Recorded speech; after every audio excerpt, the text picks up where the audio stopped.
Aujourd'hui à Bazenval, j'interviens avec Bérénice Blois pour monter un projet dans le cadre du GLAS. On est venu croiser nos centres d'intérêt respectifs pour proposer un projet autour de l'architecture imaginaire. Donc on vient leur faire travailler le papier par plusieurs étapes. Donc avec d'abord un travail de gravure autour de l'architecture. Ça les pousse à travailler la composition en abordant plusieurs références de tableaux, de sculptures, mais aussi d'architecture réelle. Et ils viennent donc inventer en fait un petit monde architectural qui leur ressemble. Donc ces plaques-là, il va falloir les réancrer.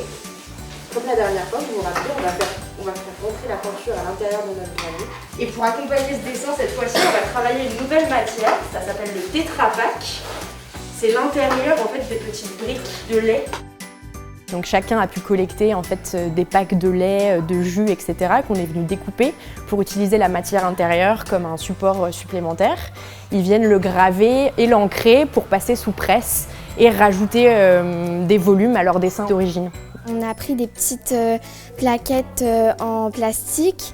On a fait un dessin avec différents objets de la vie de tous les jours. On a tracé au stylo, après on l'a gravé, on l'a mis de l'encre et après on l'a tiré, tout ça, et après on va changer de couleur, tout ça.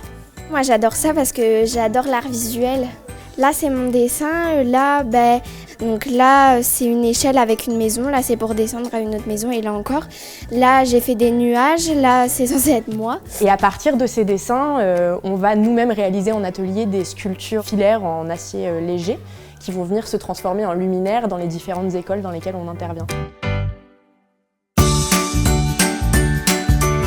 Ça se passe très bien parce qu'il y a une bonne interaction entre les professionnels et puis moi-même. Elles vont beaucoup vers les élèves, dès qu'ils lèvent le doigt, elles sont là et elles leur réexpliquent s'il y a besoin. Ils sont gentils, ils nous expliquent, ils font pas, ils disent pas bon vous vous débrouillez, ils nous expliquent gentiment. C'est bien, c'est éducatif, on fait plein de trucs comme ça avec des objets, moi j'aime bien. On a tout de suite adhéré au projet parce que c'était quelque chose que les enfants manipulaient. Ce qui change un petit peu de ce qu'on fait quand on fait une noire plastique. C'est vrai qu'on a tendance à faire de l'aplat, que là ça va être une sculpture. Donc c'est un petit peu différent de ce qu'on fait habituellement nous, parce qu'on ne se sent pas forcément capable de le faire, mais c'est vrai qu'avec des professionnels comme Maroussia et Bérénice, c'est vrai que c'est intéressant de fonctionner avec elles et puis de voir vraiment le projet, voir ce que ça va donner à la fin, quoi. Il y a vraiment une finalité.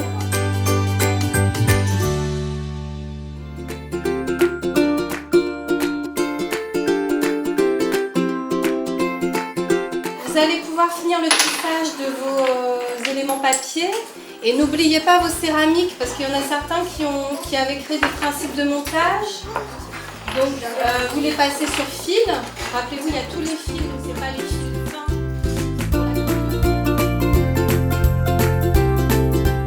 Depuis la dernière fois, on a pu expérimenter avec eux le travail de la terre en parallèle du travail du papier qui a permis de travailler la 3D en fait, de leurs dessins et de projeter leurs dessins par le volume, ce qui leur a fait créer plein de petits objets comme ça qu'on va venir en fait tisser en plus du papier sur nos structures. Aujourd'hui, on se retrouve pour la dernière séance qui vient clôturer en fait ce projet Rêve de papier et qui vient synthétiser tous ces mois de travail du papier pour venir en fait fixer nos travaux à la structure métal qui n'est en fait simplement qu'une adaptation au métal de leurs dessins initiaux. Et donc c'est une séance de patience et de minutie parce qu'ils apprennent à tisser et à coudre leurs petites pièces de céramique et de papier à la base initiale en métal.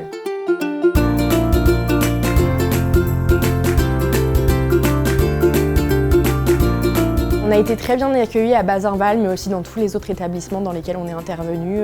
On a un bon soutien des équipes pédagogiques qui participent au projet, qui nous accompagnent, qui prennent le temps d'un mois à l'autre de tenir les élèves informés et de les garder intéressés par le projet. Les enfants sont très intéressés. On a été vraiment agréablement surprise de les voir se lier autour du projet de manière vraiment très simple. Chacun est vraiment content de découvrir des techniques d'ancrage, des techniques de dessin, des techniques de presse complètement nouvelles pour eux. Et c'est vraiment facile de travailler avec eux.